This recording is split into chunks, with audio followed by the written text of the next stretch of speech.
was advancing even better than estimated.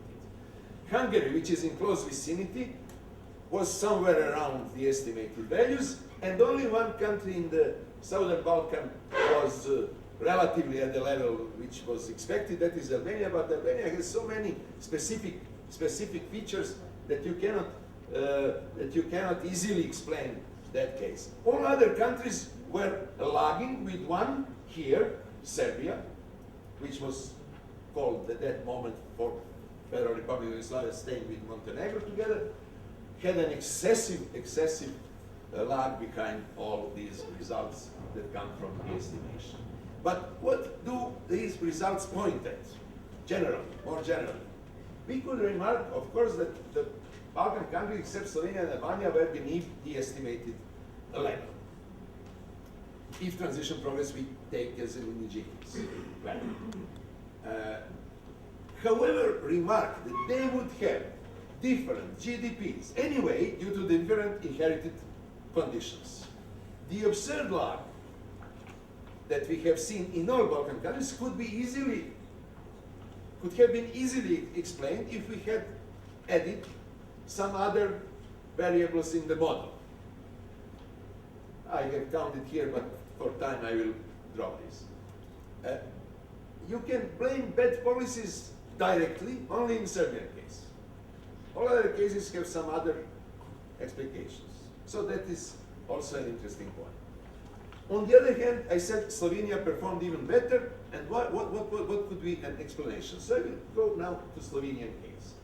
That is interesting that Slovenia in 1999 was ranked as 6th according to its transition progress by EBRD.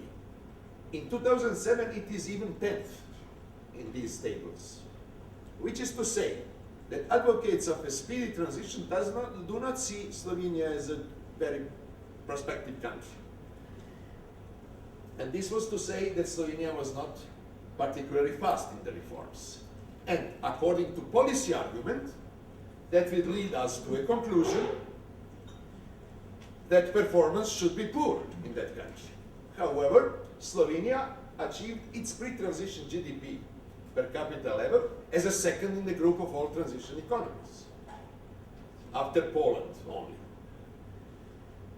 And note that this was expected according to our very, very simple models. However, I said it performed better, and why? What is the explanation? Contrary to other Balkan countries that destroyed their institutions at the beginning or during the transition, Slovenia was gradually transforming its inherited institutions using advantage of their already market-oriented ideas due to the previous system. Besides, Slovenia was assessed as one among those with the best inherited institutions, and in that way we have a typical example that it is not policy that matters only, especially as understood by the promoter of that policy, fast privatization, fast liberalization, etc., but institutions and initial conditions are actually very important, and we have here a vivid example, an in vivo example that might be true. I shall switch now to the Serbian case after the year 2000, that is to say after a peaceful revolution that changed the regime in October 2000, which assigns a kind of a comeback to transition path. First moves were more or less expected, dollarization, again privatization, etc., more stable environment.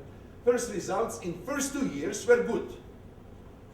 Inflation was pushed down, and even EBRD assessed that Serbia has moved from 13 points to 21 points as a sum of their indices. But after that enthusiastic start, after the year 2002, some slowdown has been remarked. Reforms remained uncompleted, followed by higher inflation and unstable growth rates. And here is a table which shows you in the second column EBRD sum of their assessments.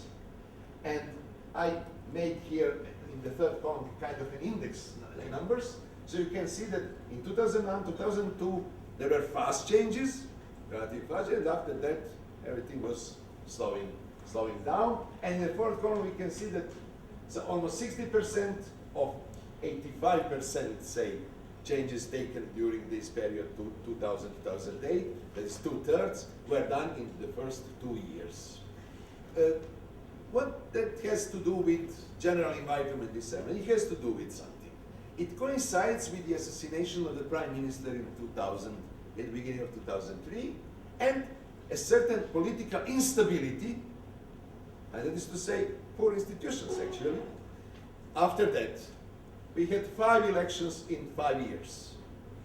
So every year, on average, some election, either presidential or general. But nevertheless, Serbia approached to the average line, as you can see here, approached to the average line, but whether this was enough. So, in order to analyze this, to examine this, we made a set of new